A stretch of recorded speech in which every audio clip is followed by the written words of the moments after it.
Cross the T's and dot the lowercase j. Welcome to the BJ Show. Let's rock and roll.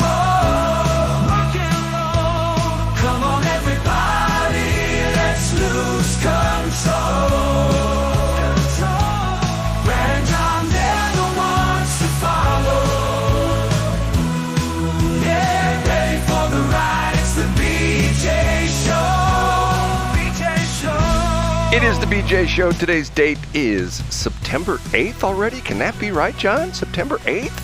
We are a week and a day in, Brad. 8 days in. Man, that's right. A week ago today, it was Labor Day, and it was the 1st of September. That is John Combest, C-O-M-B-E-S-T. I spelled the name because of the fact you need the spelling, because you need to put that into your computer, in your smartphone, your tablet. JOHNCOMBEST.com, JohnCombest.com. Every single day, he puts together this incredible list for the past 23 years, and we start the show off with his top three. But if I can diverge just for a minute, John, before we get into the actual show. Yeah, please do. Are you going to promote OTE 365 this time? No. Yes, John, I am going to promote that. And you know, even though that wasn't my fault, that was my fault. How's that? Okay. I'm helping the Habitat for Humanity St. Charles County people put together this. They'd put it together. I'm just trying to help promote it. The Over the Edge, which is rappelling off the side of a building to raise money. In this case, the building they're going to rappel off is the Embassy Suites Hotel in St. Charles, right there between 5th Street and 94 in St. Charles. The date is the 20th, which is, we're down to less than 2 weeks. It's a week from this coming Saturday. And all you have to do to find out more, to register, or to support a team that's already doing it, OTE3... You threw me off on this. OTE636.org. OTE636.org. John, have you checked it to make sure it's still up? Absolutely not. I feel like I did my service last week. And for folks who don't know the backstory, I wanted to help promote as well. I wanted to promote Brad promoting. And I went to the website, and it was not functional. Yeah. And thanks to Brad allegedly went to the woman that was in theory in charge of it, and now the website's back up and working. Well, this is a website that, and once again, I'm not going to point fingers, but I have nothing to do with this website. Right, absolutely you don't, Brad. This is not one of mine. This is the St. Charles, the Habitat for, and they had some kind of a technical issue on their end. Yeah, but and we know it's not yours because there's no Latin writing that remains on it. Right, and there's no misspellings, as John would say. So it's OTE as Over the Edge, OTE636.org. Okay, now, John Combest. And John, I have to tell you, later on, I got 2 compliments on the farm show this week. It's interesting because of the fact that... thank you, Brad. I appreciate that. I had 2 separate people make a comment. One which, I don't know if it was a 100% compliment. It was interesting. I'll pass along to you. And nothing negative. It was just sort of interesting. And the other thing I noticed from the farm show, John played an attorney over the weekend when he did the farm show because he... Oh, yeah. You know, I don't... And for folks who are looking for it, I will have links up on johncombest.com. I got some of the stuff kind of later in the evening last night and couldn't put it up on my website this morning. So tomorrow, if you go to johncombest.com, I'll have links to the YouTube page. He put his legal disclaimer about his former employment in there, which was interesting, John. And yeah, I didn't write that, as you can imagine, Brad. Yes, that was written by. was that written by the corporate attorneys? Who was written by? Was that? I would say it was written by somebody. Let's say in the category of your daughter, Brad. Somebody with that type of education. Oh, so somebody else that doesn't talk to you anymore? Isn't that what it is? Okay, ahead, Brad. Let's move on down the road here. John puts this incredible website together and chronicles all these things that you should know about. And especially on Monday morning, it's even more important because all the stuff you missed over the weekend. And what we do is we bring in this guy right here. I'm Casey Kasem. And he counts them down, and we start with... In third place. Yesterday, Brad, we lost someone who was one of the greatest fiction storytellers of the last decade. Yesterday, a gentleman named Dorian Johnson was shot and killed in Ferguson, Missouri. Brad, do you recognize the name Dorian Johnson? John, this is, in all sincerity, he's a guy who changed history. And I mean that sincerely. He changed history. Yeah, you're right. He did, Brad. I hope that this wasn't in your top 3 because I've been known to poach stories in your top 3. Was this in your top 3 today, Brad? It was. Not anymore. Okay. And I'm going to talk about one of the other of your top 3 stories as well, Brad. So you might want to be prepared to rejigger. But this particular story, for folks who might not recognize the name Dorian Johnson was a friend of cigarillo enthusiast Michael Brown. And Dorian Johnson was there with Michael Brown when Michael Brown attacked Ferguson officer Darren Wilson in 2014. So they were pals, they were hanging out together. And most famously, Dorian Johnson concocted the story that instead of actually assaulting police officer Darren Wilson, Michael Brown simply had his hands up and said, "Don't shoot." And this story, as noted today by CNN, and Brad, you can find the CNN story and the St. Louis Public Radio story on my website today. CNN called the phrase, "hands up, don't shoot," quote, iconic. The iconic chant that led to a revolution and lots of fires and lots of thefts in the St. Louis area and throughout the country, Brad. So Dorian Johnson, one of the greatest fiction storytellers of the modern era and one of the most influential fiction storytellers, was gunned down yesterday, Brad, 8:30 a.m. Sunday in the 9600 block of Abaco Court, which according to the Ferguson Police Department, or according to St. Louis Public Radio, is, quote, just 15 minutes away by foot from where Officer Darren Wilson was assaulted by cigarillo enthusiast and thief Michael Brown on Canfield Drive. So police are still investigating. They say it's an active investigation of what led to the shooting. Mr. Johnson was 33 years old, Brad. You know, maybe we should talk about this more in C Block, because I don't want to jam you up on this, because and I'm not trying to inject myself in the story, but you and I are both North County boys. I spent a lot of time with friends and just hanging out at places in Ferguson, vis-a-vis the amazing Peaches Records, which was there, which was a huge cultural touchstone spot. And I don't know. So many things about this, and it's so frustrating to me today, because to this day, if you're traveling and you say... What happens if you're on an airplane, Brad, well, and people hear that you're from St. Louis? They still want to know if the place is on fire and if the riots are still going on and stuff like that. I know that's people going like, well, you know, it's just frustrating. Let's talk about it in C Block. How's that? That sounds good, Brad. Okay, want to move on to number two? Yeah, let's do it. Up a notch to number 2. A quality story from St. Louis Public Radio. You heard that right. Brought to us by Kate Grumke and Kavan Mansouri. Documents link secretive St. Charles data center to Google. Brad, did you happen to have the story in your top 3 for B-Block? I did not. Oh, wow. That's surprising, Brad. Okay. So Google appears to have been the company behind the controversial proposed data center. Brad, you and I pretty much beat this to death last month because it was all over the news. Generally, I wouldn't link to this story on johncombest.com because it doesn't involve state politics at all. But State Representative Colin Wellenkamp from St. Charles County was a vocal voice. I know that's redundant, a vocal voice on this topic. So I included it on my website back then. And as it turns out, either Ms. Grumke or Mr. Mansouri, it appears, did some pretty decent legwork here, Brad. There's always going to be a paper trail for this stuff. And they found that these folks in St. Charles, I should say these lawmakers, these officials, these city council people, had signed non-disclosure agreements with a company called Spark Innovations. So it appears as though, the way I read it, the folks from St. Louis Public Radio went back and looked at who else Spark Innovations had done business with.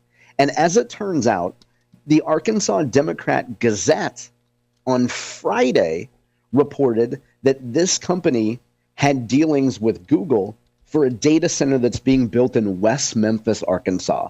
You know, you just head down 55 and you'll head right into West Memphis, home of former WWE and WCW superstar Sid Udy, a.k.a. Sid Vicious.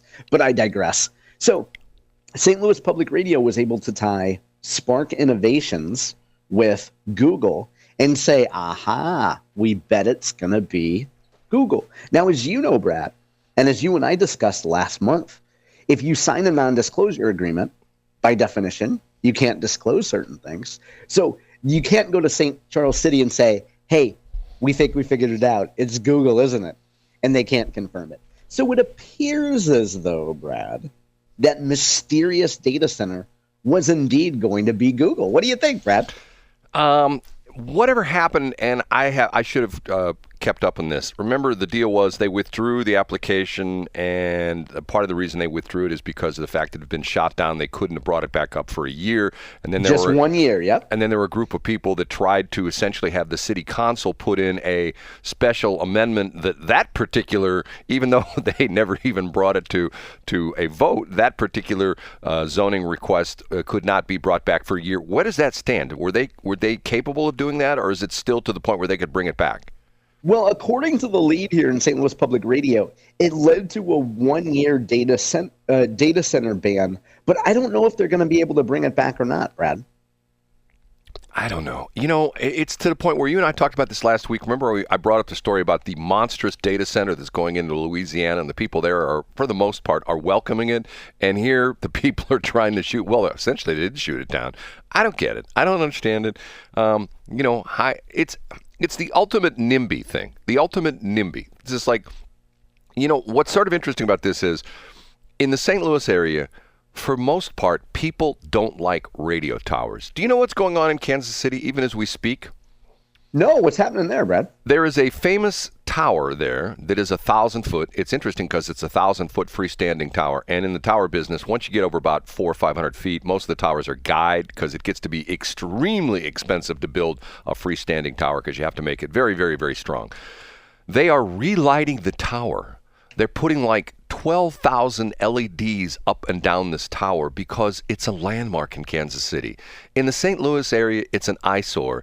In Kansas City, and what's interesting about this is there's a group of people that are going around relighting things in Kansas City, and one of them is there's a famed building in downtown Kansas City, the Western Auto Building, where Western Auto had their headquarters. Yeah, or as normal people say, Western Auto. But Brad, you're a boomer from St. Louis, so you call it Western Auto. Okay, so OTTO. Anyway, the sign on the top of that building is 73 feet tall. It's a huge sign. And they're going to relight it. Now, in the St. Louis area, people go, oh, I don't want the lights on that tower. It's going to bother my dog, and my canary won't be able to sleep at night.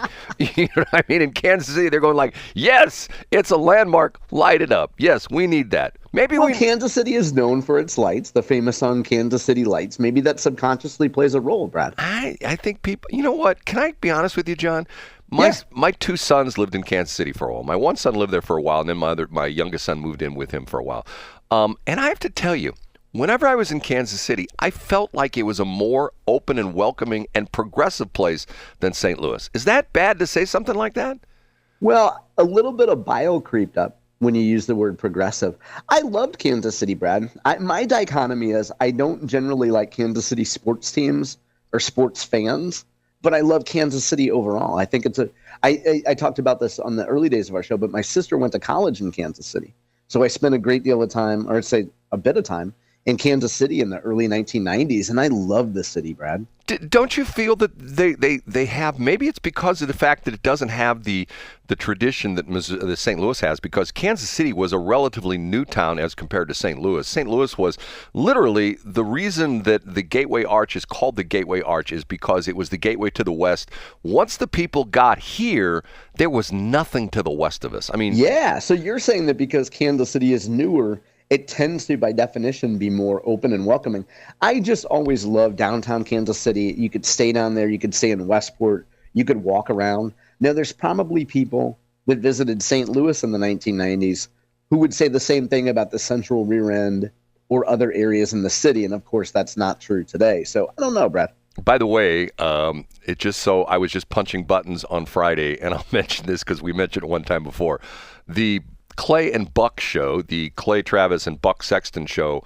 I told you the story that that Buck was in town, I don't know, a month or so ago, and he was in some hotel downtown, and he went to the desk and said, "Hey, can I walk a couple blocks?" And the guy at the desk, "No, it's dangerous. You don't need to go."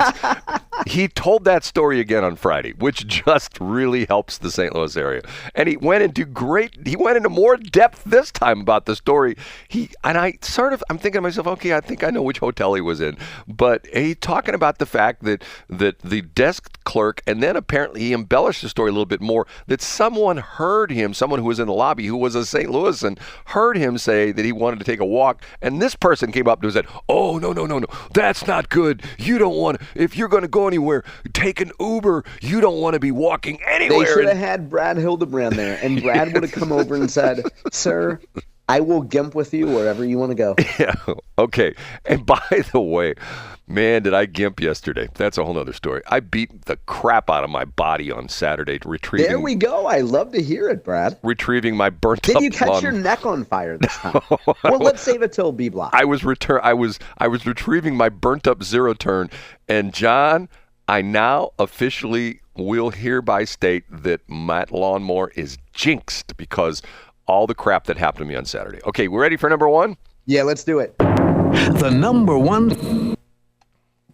In story number 2, we had St. Louis Public Radio doing great work as public servants, as journalists. And in story number 1, sarcasm aside, the kind of story that would melt a Brad Hildebrand heart and make him proud of public radio.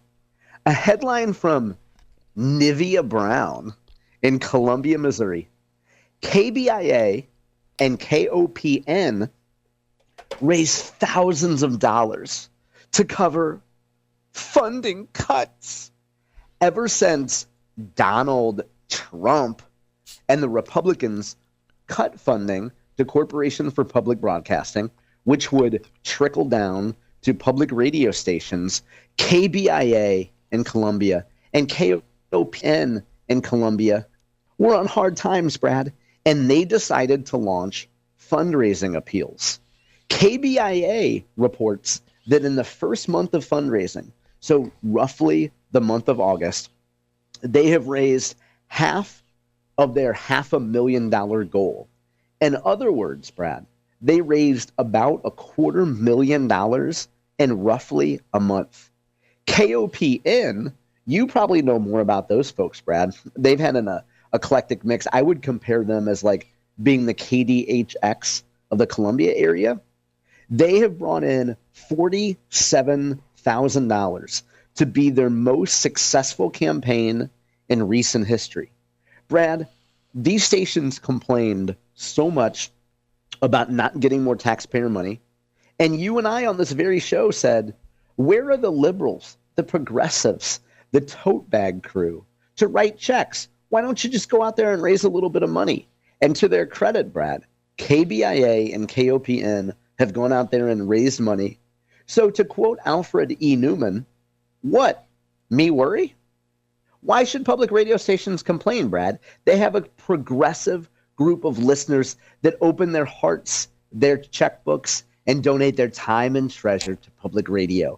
Brad, even a jaded curmudgeon like you, and I could be projecting here, a jaded curmudgeon like me thinks this is great news for everyone. What do you think, Brad? John, in St. Louis at KWMU, I think they raised like $500,000 in like 7 days. Of course, if you listen to KWMU the week after the Corporation for Public Broadcasting funding was cut from the government, you couldn't listen for more than 5 minutes without one of their people, including Jason Rosenbaum, coming on. Yeah, the great Jason Rosenbaum. And giving his pitch about. And let's not forget, you posting a fundraising appeal on behalf of St. Louis Public Radio, and then some dork chop on Facebook, which is redundant. I mean, what kind of a normal person is commenting on politics and policy on Facebook, accused you of being a communist, Brad? That was the best.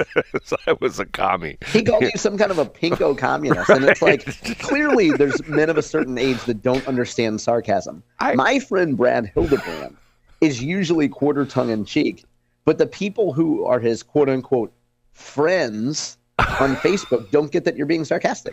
Yeah, that was interesting. It was interesting. Okay, John, it's funny you should mention that story because there's so many weird things that have happened because of that. And I was going to do something on NPR and KWMU in my B block, which is coming up right after this. But I need to pull some audio. So can we maybe say there's part we can talk about part of it, but the other part of it, I will leave you with an interesting stat here. Okay. Okay. And if people do not believe me, I'll be more than happy to document what I'm going to say. You and I, with this radio station, do more local programming on a daily basis than KWMU does. Yeah, I could believe it, Brad. We do more local programming, and they have what would they say their budget was like $7 million or something like that? Yeah, so now let's be fair, Brad. They also have a robust website with a ton of good content. But you're talking about on the radio. Yes, because I gotcha. Their name of their company is St. Louis Public Radio. See, now what's interesting is some of the agencies or some of the groups that supply programming to St. Louis Public Radio has changed their name. Like, for example, they've changed it to one of the group. It's what is it? Minnesota. It was Minnesota Public Radio. Now it's Minnesota Public Media, and everybody. Oh yeah, everybody's well, because that's the reality, right? Because it's not just radio anymore. But. And here's John's head's gonna swell when I'm telling this. Over the weekend, if you compare us, we have 2 hours of local programming over the weekend. And guess how much local programming is on KWMU on Saturday and Sunday, John? Guess. 0.0. Exactly. So it's me and Smash. Is that who it is? No, you know what? Now that you mention that, we do 3 hours of. Actually, we do 4 hours of local programming. I mean, my show is 1 hour, so it's kind of unfair to call it 2 hours, right? Yeah, but St. Louis Public Radio says they do 2 hours a day, and they're just taking the noon show and playing it back at 7 o'clock. So, if they can do that, we can do that, right? If they say, well, we do 2 hours a day of public programming. Yeah, you take 1 live hour and you turn it into a second hour when you play it back at 7 o'clock. So if that's the case, John being on the air on Saturday from 10 a.m. to 11 a.m. and then on Sunday from 8 to 9 o'clock, that's 2 hours in my book. And I forgot about Smash. And you know what? I forgot. Look at all the local stuff. Does he talk about anything local, or does he just talk about God? Oh, no, he talks about local stuff from time to time. Yeah, he's so good with that show. I mean, the guy is so. You know what's not good? Our GPS system, because it's 723. Is that thing still working, or did you break it, Brad? No. It's funny you should mention that because... Did it burn up like it was a Brad Hildebrand lawnmower? It's a rack-mounted piece of equipment, and when I got it back, I thought to myself, I don't know if this is going to work right or not. If I love anything, it's mounting a good rack. So I put it on the floor, and I tripped over it over the weekend. I thought to myself, I bet you I broke it. No, but it's still working.